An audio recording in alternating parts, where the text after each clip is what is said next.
Or phone in. Roger Phillips, BBC Radio Merseyside. Well, as you know, it's the big history show coming up this weekend, and a bit of history itself is being repeated today. 40 years ago, there was a bit of a problem at Liverpool University, and various people got involved in objecting to the problem, and as a result got expelled from the university, or rusticated, I think they call it. Jon Snow, the newsreader, was one of them, and another was Ian Williams, who's literally just flown in from the States to be part of this reunion. Well, I think it was partly my idea. It was me and Nev Bann suddenly realised that this occasion was coming up, and 40 years. Who'd have thunk it was so long, and so it's so much time. There'll be quite a lot of people listening who are wondering what was this all about. So you better explain. It was South Africa, really. It was a bit confusing even at the time, but basically the university had huge investments in South Africa, and the Chancellor, Lord Salisbury, after whose father, what is now the capital of Rhodesia, of Zimbabwe, Harare, was named. Salisbury was the capital of southern Rhodesia. He was a total inveterate racist who totally supported South Africa, and we didn't think he should be the Chancellor, and we thought the university should get rid of its investments. So we had a mass meeting, and we occupied the Senate House, and after 3 weeks came up Easter vacations, and these were students, and they all went home, and while they were away, those of us left behind were the 10 of us on the committee were rounded up and shot.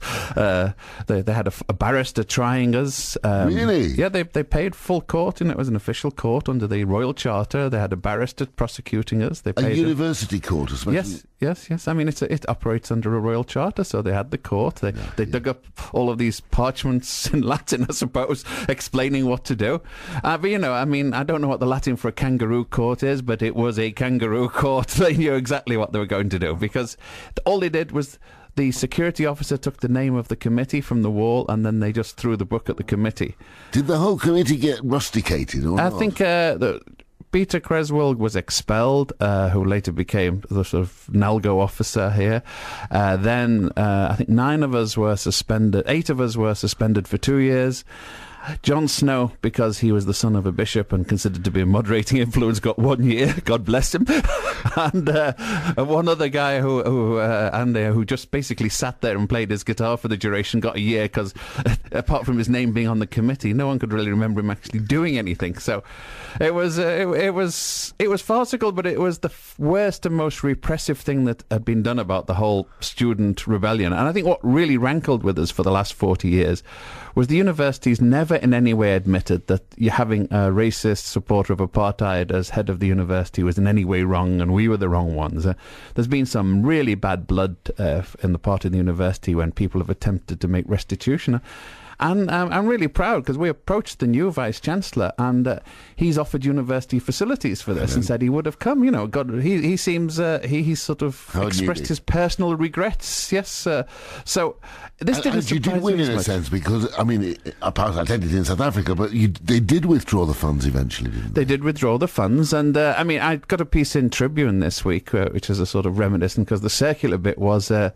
many years later, as you know, I cover the United Nations a lot, and I got a call from a newspaper in South Africa saying, can you go and cover the arrival of Nelson Mandela at the UN? And for a moment, I almost said, look, I'm too busy. And then I thought, no, this is why I'm here.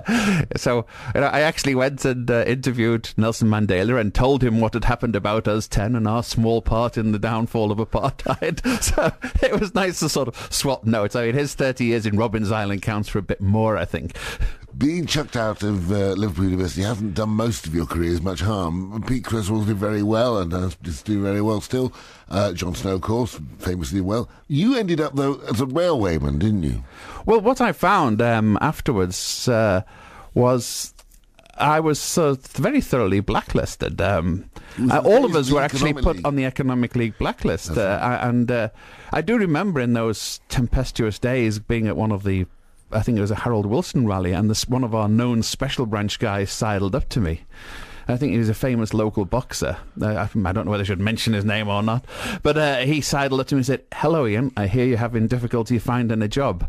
And he recited every job I'd applied for the previous 6 weeks, just to let me know how much they were actually. Yeah. So in a way, this was sort of quite honourable. And it was another name from the era. It was Alexi Sale's dad who whispered to me. He said, "Ian," he said, "if you go to Edge Hill Rail Depot, they take your pulse, and if you've got one, you're on.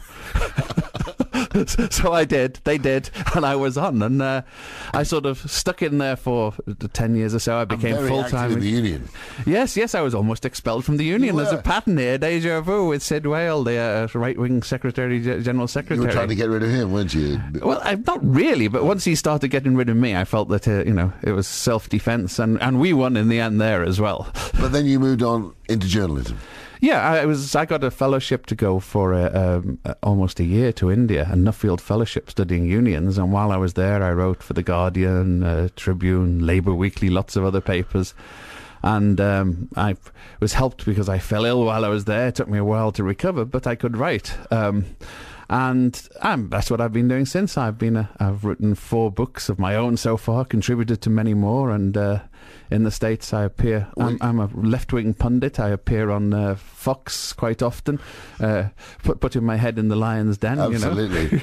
But you lived in the States now for quite some time. Since 1989. It's been it's 21 years. 21 yes. years. I've got my own radio show up in the mountains, the Catskill Review of Books. Really? Yes, only this week, just before coming, I interviewed Tracy Kwan, author of Memoirs of a Diary of a Manhattan Call Girl.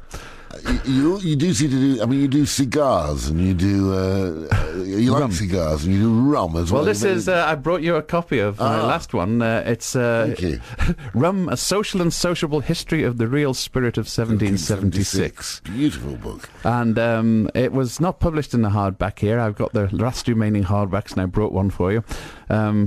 And, of course, the nice thing about this is it required many years of intensive on-site, hands-on research across the Caribbean. That's why you do these unusual things, I always suspect. Yes. This is a bit about Haiti as well, though, isn't it? Oh, it's got a chapter on Haiti, yes. In fact, one of the first things I checked with the earthquake was the best rum in the world is made there, but the distillery survived.